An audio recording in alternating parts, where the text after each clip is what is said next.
Nelson Mandela, the long walk to freedom. Nelson Mandela is one of the most admired figures in modern history. A symbol of resistance, forgiveness, and reconciliation, he became the first Black president of South Africa and the face of the anti-apartheid movement. Mandela was born on July 18, 1918, in the village of Mvezo in the Eastern Cape of South Africa. He belonged to the Fembu royal family of the Xhosa people. His given name was Rolihlahla, which means pulling the branch of a tree, or colloquially, troublemaker. As a young boy, Mandela was deeply influenced by the stories of courage and resistance from his elders. After the death of his father, he was adopted by a Fembu regent who provided him with access to formal education. Mandela attended the University of Fort Hare, the only Western-style university for Black South Africans at the time. However, he was expelled for participating in a student protest. Fleeing an arranged marriage, Mandela moved to Johannesburg, where he worked as a law clerk and completed his law degree through correspondence.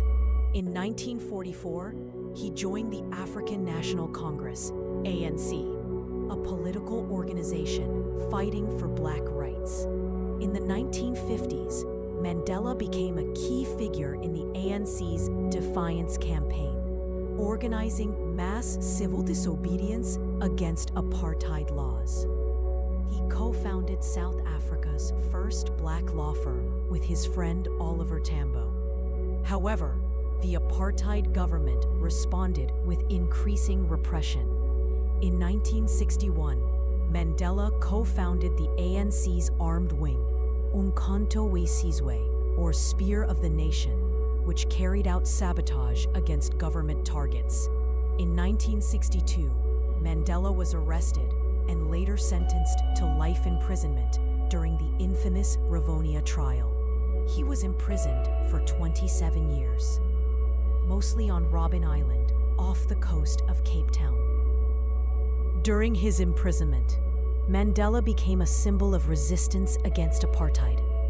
Despite the harsh conditions, he studied, meditated, and inspired his fellow inmates with his dignity and resilience.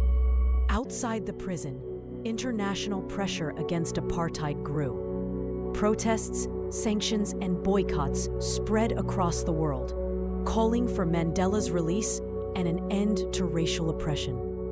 Finally, on February 11, 1990, Nelson Mandela walked free. His release was broadcast globally, and millions watched in joy as he raised his fist in defiance and hope. Rather than seeking revenge, Mandela called for reconciliation. He worked with President F.W. de Klerk to dismantle apartheid and build a democratic South Africa. In 1993, both were awarded the Nobel Peace Prize. In 1994, in the country's first multiracial democratic elections, Nelson Mandela was elected President of South Africa. At 75 years old, he became the nation's first Black president. His presidency focused on national unity, economic growth, and truth-telling. He established the Truth and Reconciliation Commission to investigate past human rights abuses and help the country heal. Mandela chose not to run for a second term and stepped down in 1999. In retirement, he remained active in global humanitarian causes, advocating for peace, health, and education through the Nelson Mandela Foundation.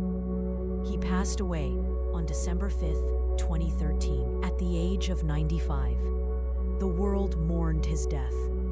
Leaders from every continent paid tribute to the man who forgave his jailers and united a divided nation. Today, Mandela's name lives on in schools, streets, monuments, and hearts. He is a symbol of how one man's courage and compassion can change the course of history.